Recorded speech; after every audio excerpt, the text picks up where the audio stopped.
Shalom family, I'm Brother Rael from Reunited Soul, and in this video I'm going to discuss the decline of the warrior class of our people and the strategies used to decimate it by proxy warfare. So let us nourish our soul with scripture that we may reunite with the Most High, the Elohim of Yisrael.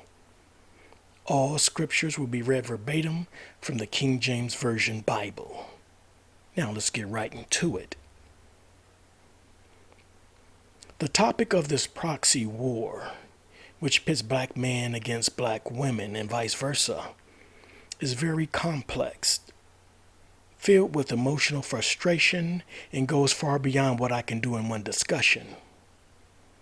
In addition to that, I will also address the strategic decline that this proxy war has on our warrior class.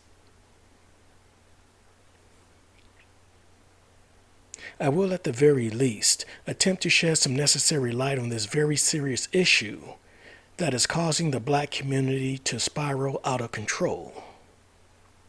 Now, I have a lot to say, so I apologize if my voice do not hold up. However, the Most High willing, I will say what needs to be said. And for this discussion to be productive and solution-oriented, it must be done from a warrior class perspective, because we are discussing warfare, brothers and sisters. And discussing the proxy war from a non-combatant or non-warfare perspective is simply entertainment at best, and only adds to the frustration of this proxy war that the black community finds ourselves in. Let me repeat that. Discussing the proxy war from a non-combatant or non-warfare perspective is simply entertainment at best, and only adds to the frustration of this proxy war that the black community finds ourselves in. I say entertainment because the proxy war is the lifeblood of many social media personalities, gurus, and coaches.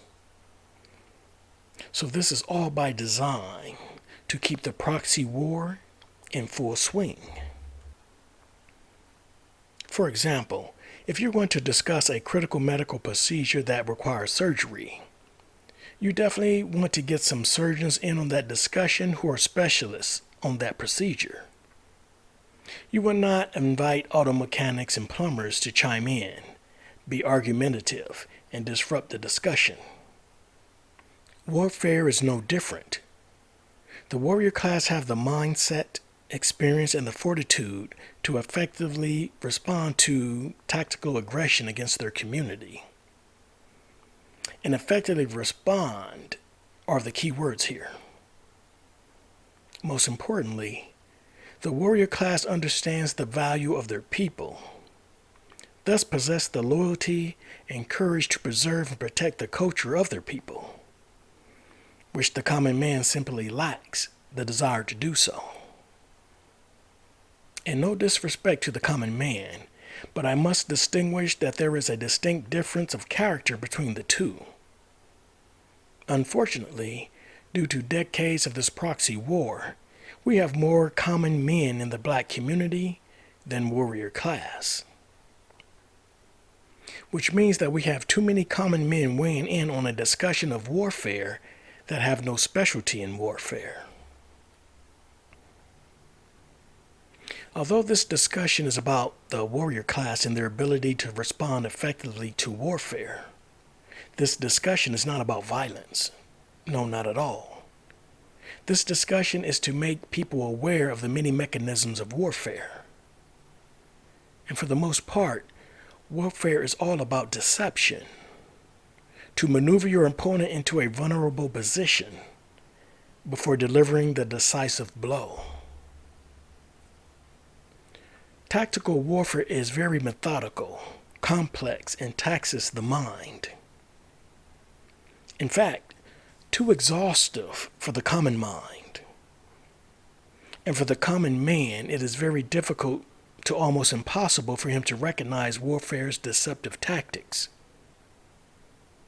In other words, the mechanics of warfare is set in motion long before the battle. And a good warfare strategist prefers his opponent greatly weakened compromised, or disadvantaged in some kind of way when they finally deliver that decisive blow.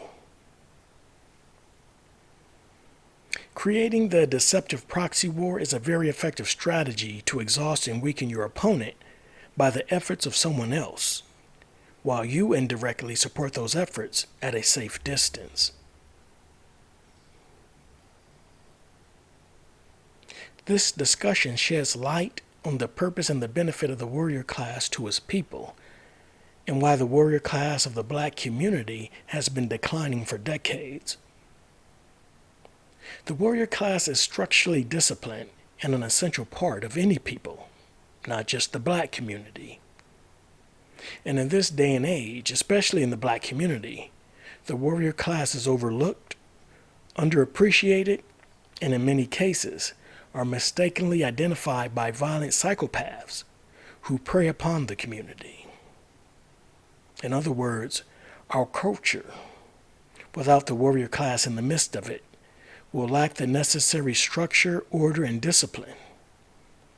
Therefore is driven completely by disorder, violence, and raw emotion.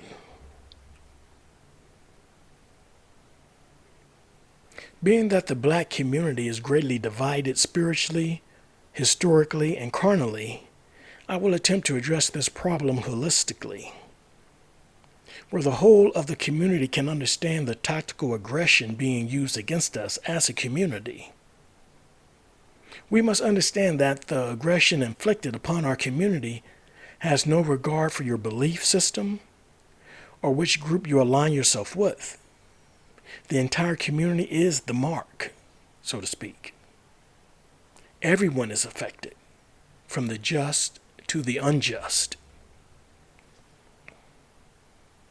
Now, for those of you that are familiar with my channel, my view and solution on what is going on in the black community is Torah-based, first and foremost, always giving praise and glory to the Most High alone, and encouraging through Scripture to wholly follow Him.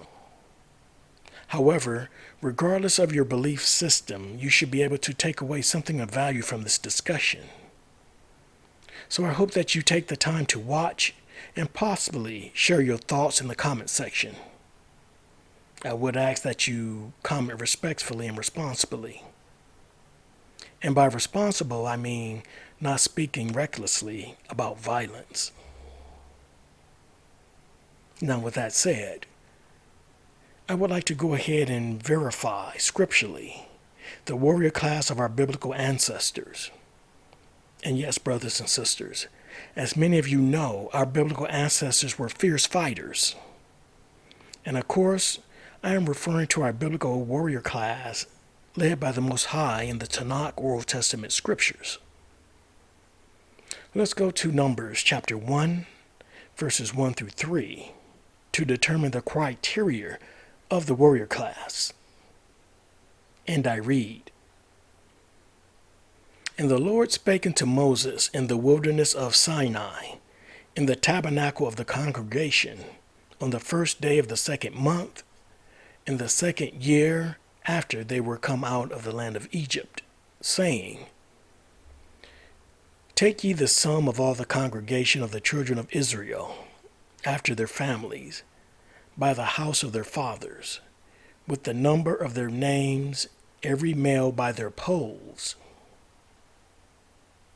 From 20 years old and upward, all that are able to go forth to war in Israel, thou and Aaron shall number them by their armies." So we just confirmed through scripture, males 20 years old and upward are expected to go forth to war. And of course, if they are able. Notice also that it said upward, meaning there is no cutoff after a certain age. And I am certain that our biblical elders, led by the Most High, were able to put in that work on the battlefield with no problem. A stark difference from the condition of our elders today. Now, according to the scripture just read, our biblical warrior class clearly excluded women, And some may take issue with that. Remember, this discussion is from a warrior class perspective, so let's do exactly that. Can some women fight? Of course they can. Are there women serving in the military today? Yes, there are.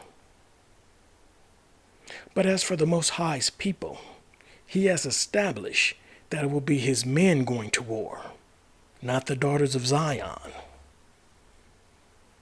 Now I know that there are some women out there that do not like to be told what they can or cannot do. Some may even take offense to not being included in going to war. But let's be very clear on this matter. It is very unfortunate that periodically men must endure the horrors and brutality of war. It is a reality of life. Another reality of life is that men, even if they survive war, may not return home whole. Parts of them are left on that battlefield. Sometimes even their humanity. And in many cases, the battlefield trauma comes home with them. There are physical and psychological trauma that simply becomes part of their everyday life, with some being able to manage it as best they can, while others may find it too overwhelming. Fortunately, the daughters of Zion are not tasked in sharing that burden. In this discussion, I am addressing the warrior class and its decline. However, women are not merely innocent bystanders to this decline. Although women are not part of the warrior class, they play a vital role in the rise or fall of the warrior class. So I will be addressing very important issues about the role that women play in the rise or decline of their people, especially black women as it relates to the black community. Now, this is usually when black women may feel like they're being attacked or blamed. This is not the case here. This discussion is from a warrior class perspective because this has to do with warfare. Now, I am simply about to discuss how black women's role is very pivotal in regards to her people, especially when her people are at war. At war, brothers and sisters. Let there be no mistake about it. Open warfare has been upon us since our ancestors arrived here in chains. However, the strategies of warfare is ever changing in its complexities, but has never stopped against the black community. You can call it hatred, violations of civil rights, racisms. It is simply warfare by another name. Now, when men are fighting a desperate battle for the survival of their people, strong and loyal women do not just sit around like helpless bystanders. Strong and loyal women play supporting roles to their men and also ensures that she accomplished two vital things. Two vital things, brothers and sisters. One, that she attracts a man from the warrior class of her people for marriage and to father her children. Two, instilling in her sons the importance of them resembling their strong father. Be of the warrior class and expect nothing less from them. In other words, not shielding her sons from their responsibility to their people and the culture. And some may think, what can mothers do to instill in their sons to be strong and courageous? Some may even argue that mothers are just supposed to be the nurturers. Now you want black women to do the part of the father as well. No, not at all. Allow me to share with you a personal experience. When I left my home for the military, still in my teens, I remember my mother saying to me the day I left for boot camp, "I expect for you to complete your training. You will go there, do what you have to do, and come back in uniform. I don't want you coming home early because you quit or got kicked out." This is what I mean by the mother instilling in her son what the father painstakingly taught. And to be honest, I was not expecting that from my mother. My father, yes, not from my mother. But I understood where she was coming from, and her words stayed with me during my entire time in training. So yes, women do play a vital role in supporting the warrior class of her people in more ways than one. She cannot irresponsibly choose a husband because he is handsome, popular, drives a cool car, or makes her laugh. No, not at all. She must choose a husband who she can trust with not just her life, but the life of her children as well.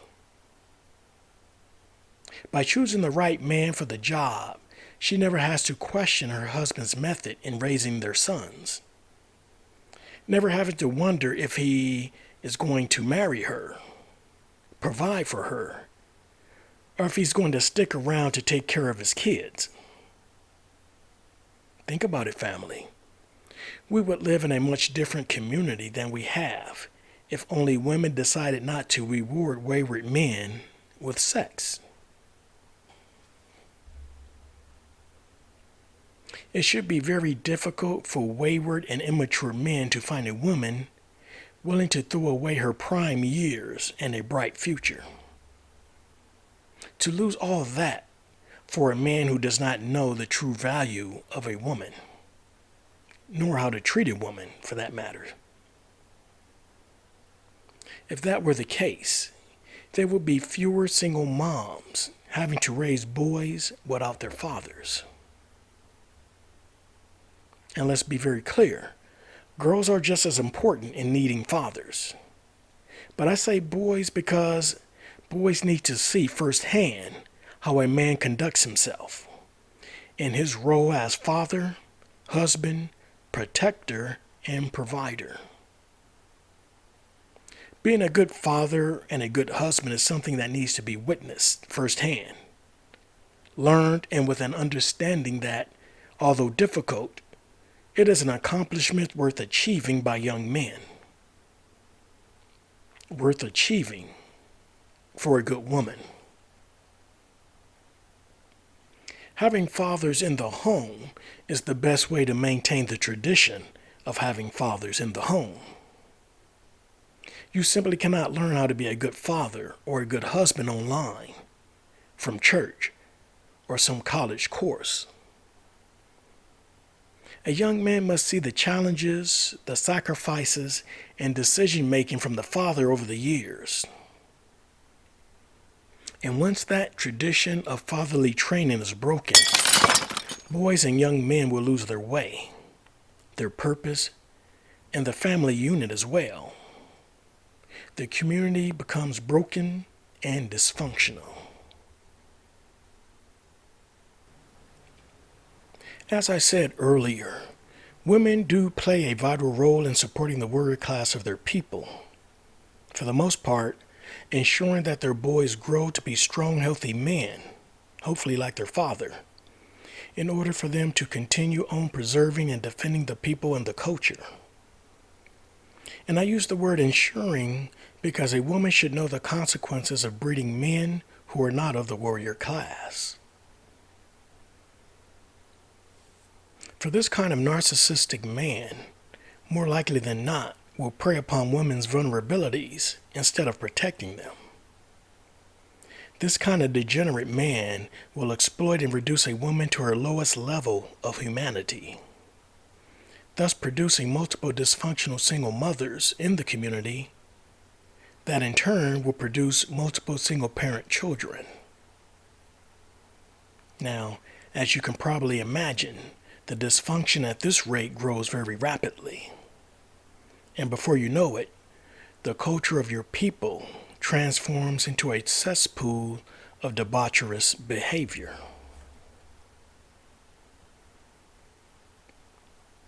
Black women are not an interchangeable part of the black community that can simply be switched out and replaced like a burnt out light bulb. And neither can black men for that matter. Black women are interwoven into the very fabric of the black community. She is not just a cosmetic part, nor is she the dominant element of that fabric. Black women add the beauty, quality, color, and the texture to the fabric of her people. If a people just consisted of men alone, coarse, rough, pungent odor, not attractive, but useful. Which is why men see the value in their women and will defend them and their culture at all cost. Take the black community, for example. If you think about the beautiful love songs that the black community created in the 1950s, 60s, and 70s, who do you think was the inspiration for those legendary, timeless love songs? Black women, of course. Come on, brothers. Let's give our sisters back in the day their flowers. Those black men were singing their hearts out for those sweet soul sisters back in the day. And they may not have had a lot back then, but they had their dignity. They had their dignity, brothers and sisters, and highly desired. Now, you should understand why an adversary considers it as an effective strategy to get their opponent to devalue their women long before they bring in the iron fist.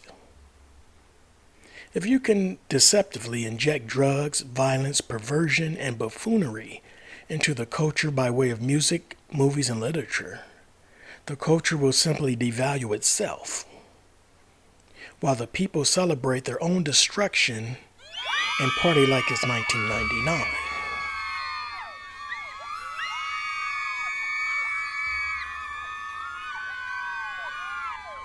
Getting back to the proxy war. And I know that I cannot speak for all, but here is the part that hurts the heart of black men most. The feelings of betrayal. And through the emasculation of the black male over the decades, it is difficult for many to articulate that hurt without getting too emotional for the betrayal that they may feel.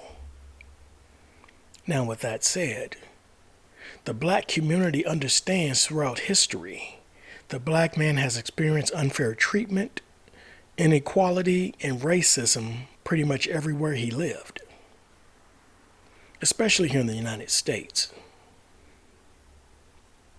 And many in the black community are aware that it is not getting any easier for the black man to raise a family, although black women have been making significant strides in academics, the workforce, and even owning businesses. We must acknowledge and understand as a people that when black men are systematically held back from opportunities, and then black women are provided opportunities to an extent, a role reversal shift is imminent, where the wife earning more than her husband can cause discontent,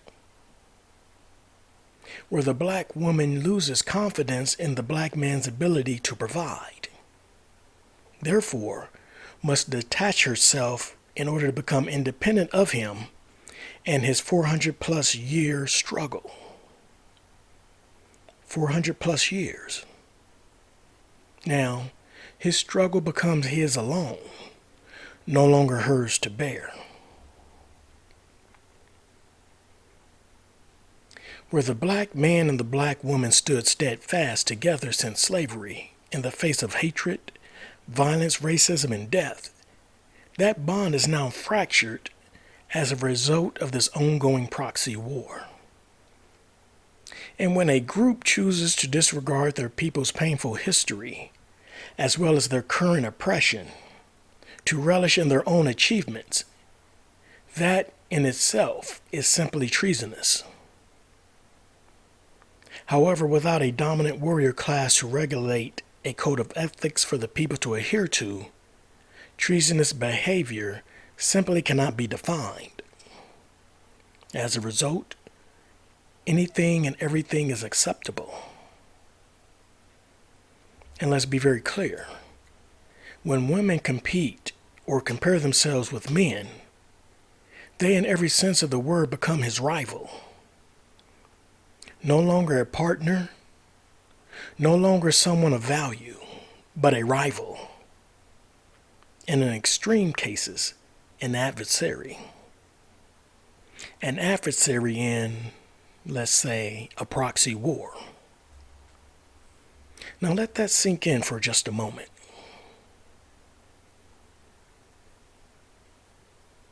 The proxy war serves a purpose, brothers and sisters. It may seem very entertaining and harmless to some, and a sure way to grow social media platforms for others, but it is warfare nonetheless. You know, family, I watched a YouTube video a couple of months ago from a New Testament brother's popular channel, and he submitted to all his fellow commandment-keeping brothers a call to arms to join his 7-year war campaign against harlots, Jezebels, and the hen-picked men who supports them. And these are his words, not mine. So he claims that all the brothers need to stop fighting and arguing with one another so we can come together and fight our women who are out of order. I simply agree with him on the first part, that our brothers should stop fighting and arguing with one another. However, the second part is problematic. I'm not sure if this brother is aware of the proxy war that has been going on far too long between the black man and the black woman. So, is he asking to prolong the proxy war 7 more years? Or maybe start a special edition war against black women who are out of control? Whatever the case, the New Testament brother was clearly very upset and frustrated at the current state of affairs in the black community. Okay. From a warrior class perspective, our adversary is so cunning, hateful, and effective at his craft that we as a people cannot afford to deviate or diffuse our focus or energy and resources to embrace a proxy war with our women. That is exactly what our adversary would love for us to do. To take our focus off him and focus on fighting with our women instead.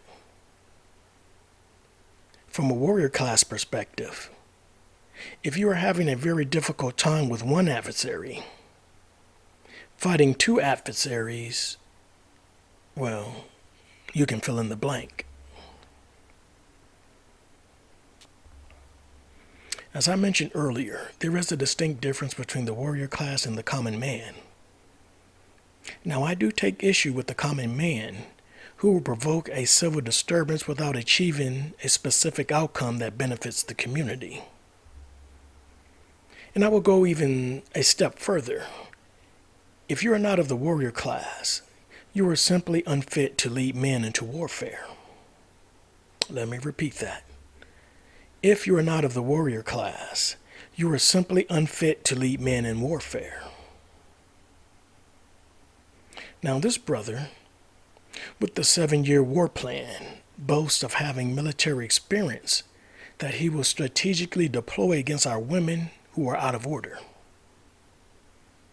Now, I know this brother was very upset and emotional, but seriously, brother, what do you plan on doing to our women with your military experience and all? Now, he was not specific in that regard, but nonetheless, sounding very reckless.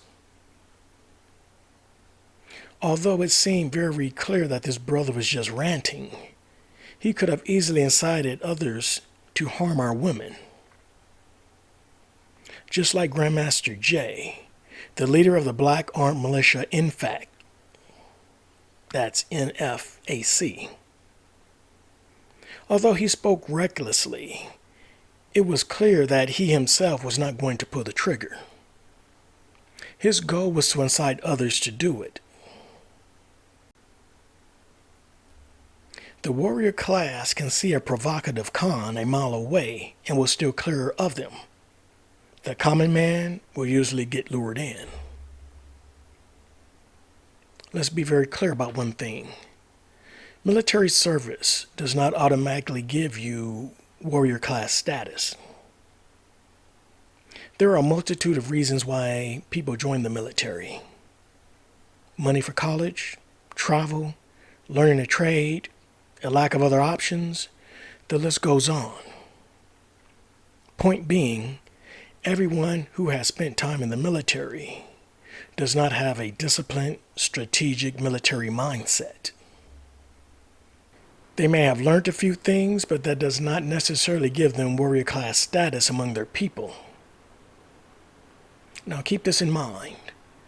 If someone is playing on people's emotion and speaking recklessly, that is a good indication that they are not of the warrior class. The warrior class simply do not do a lot of emotional talking or complaining. Period. From a warrior class perspective, there is simply no victory in fighting against your own women.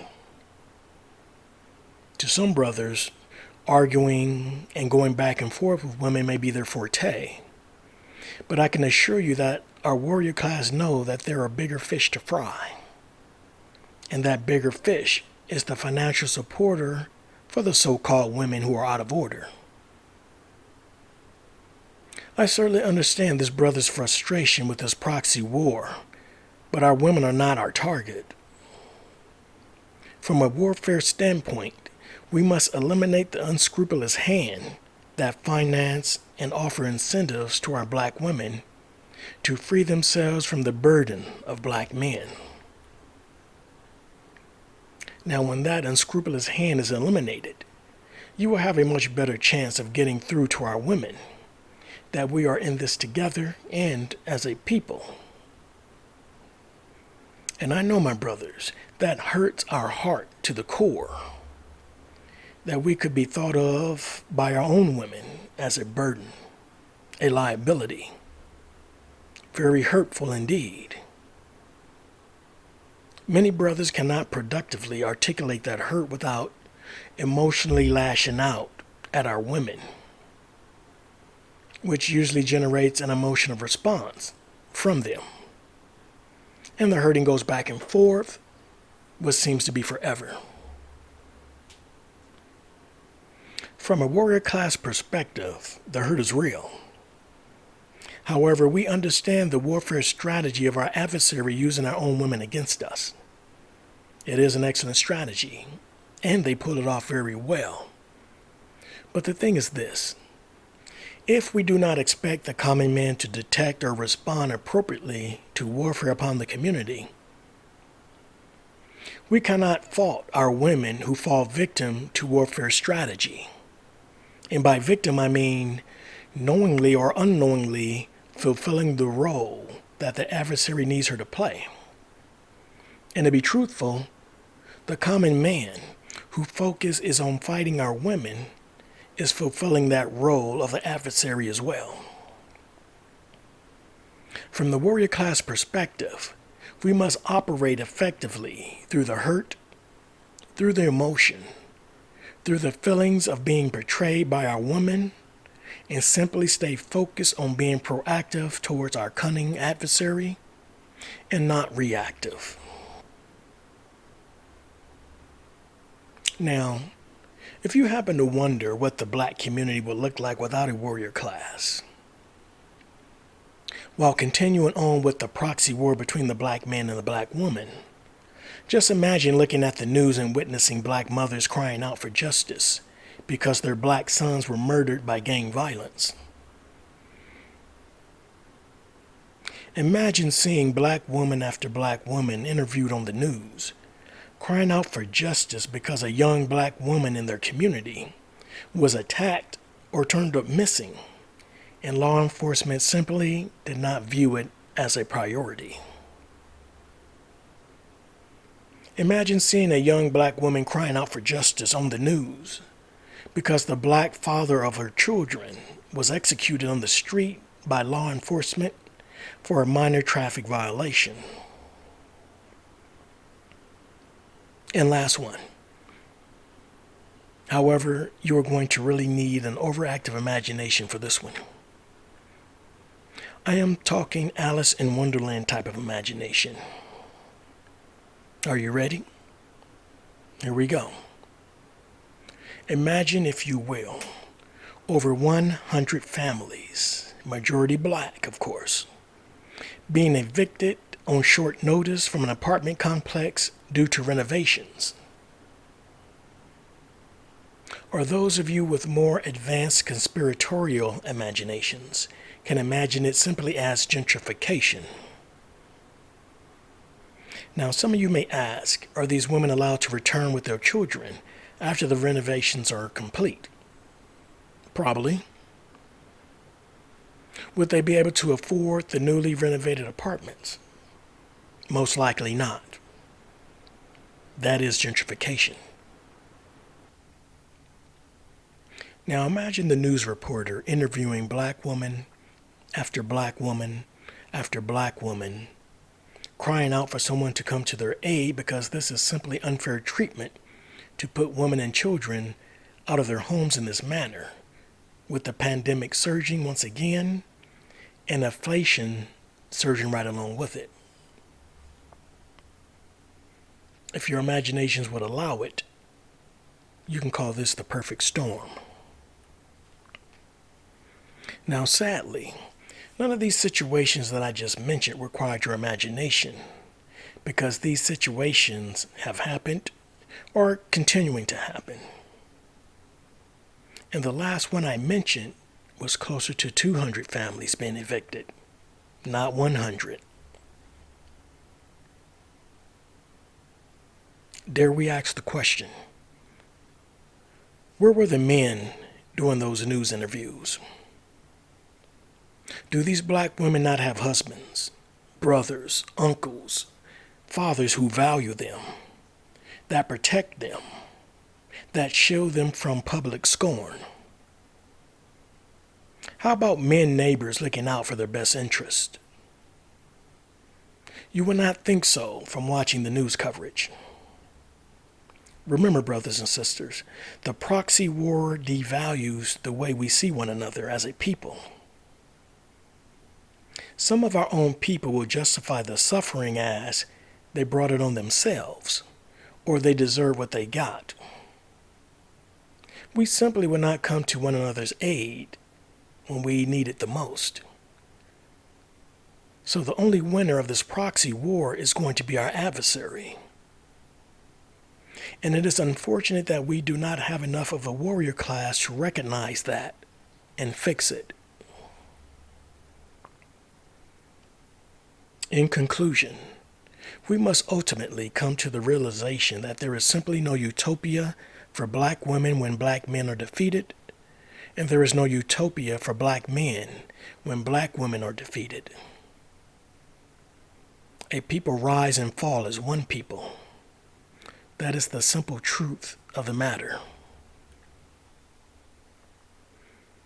Now, ponder this, if you will, the phrase black girl magic. Yes, brothers and sisters, we cannot skip past this. And I know that I probably triggered some brothers right now, but we need to go ahead and deal with this phrase. Black girl magic. Now, I must admit, it does have a catchy ring to it. But family, this is no cute phrase for little black girls. No, not at all. This phrase is for grown black women. And to better understand the purpose of this phrase, we must first acknowledge that black men simply have no equivalence to black girl magic. Let me repeat that. Black men simply have no equivalence to black girl magic. Now, Let's absorb that for a moment. When the black man succeeds anywhere, it is all inclusive to the black family. It is a win for the black community as a whole. As a matter of fact, no other nationality of women have an equivalence to black girl magic. And why is that, you ask? For the mere fact that other nationalities of women do not make it a practice to celebrate their achievements separate from their people. Doing so only divide and weaken their people. And who wants that? And not to add politics in this discussion, Kamala Harris was celebrated to a certain extent by the South Asian community due to her mother's side. By the South Asian community. The community, brothers and sisters. But when it came to the father's Jamaican side, all of a sudden, it became black girl magic. How about that? Just like magic, it turns into, you guessed it, black girl magic. And let's be very clear. Many Jamaicans refer to themselves as Jamaicans, not black. So why black girl magic then? We must realize that our adversary will utilize any opportunity to promote the divide of black women's achievement from their people in order to agitate the proxy war. I am certain that many will say that I'm blowing this way out of proportion. Black girl magic is just a cute little harmless phrase. So if that's the case, my question is this. Was there ever a time in black history where black men celebrated black boy magic? Black boy magic. I even find the sound of that very offensive. Black boy magic. Where black men choose to celebrate their achievements separate from the black woman or the black community for that matter. Did anyone hear black men shouting black boy magic when Barack Obama was elected president of the United States? Certainly not. And please, somebody correct me if I'm wrong, but we celebrated that achievement as a whole black community.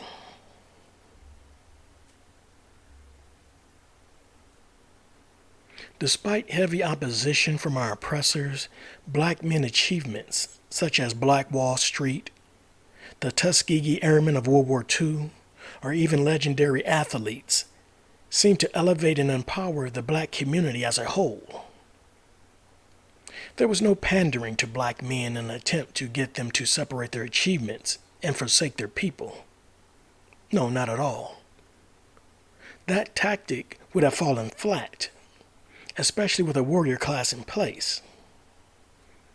That warfare tactic of pandering, however, found its mark with the black woman. And no disrespect to my beloved sisters. It is what it is. Brothers of the warrior class do not expect our black women to be immune to the deception of warfare. Because in warfare, a worthy opponent is going to continuously seek areas of vulnerability. And he simply found one. Now, hopefully, with the information covered in this discussion, we can stop pointing fingers and blaming one another for this proxy war. We now know who started it and why it continues. And yes, the black man and the black woman were used as tools against one another by our adversary. Let's get over it already and focus. Now the question is, can we blame our adversary with the same fervent energy that we used against each other? One can only hope. But one thing is certain, with the black man and the black woman no longer fighting one another, and pulling together in the black community has just restored the hope and brightened the future of many of our black talented children.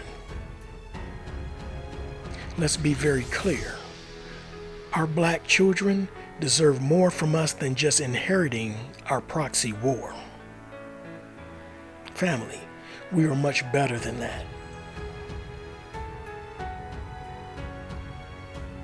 Although there is much more to be said on this topic, I will end this discussion on that note. I hope that those of you who listened thus far were able to take something of value away from this discussion. I look forward to you sharing your thoughts in the comment section. Please be respectful. And the Most High willing, your thoughts may prompt further video discussions on this very important and sensitive topic. With that said, always keep your trust in the Most High. Love Him with all your heart,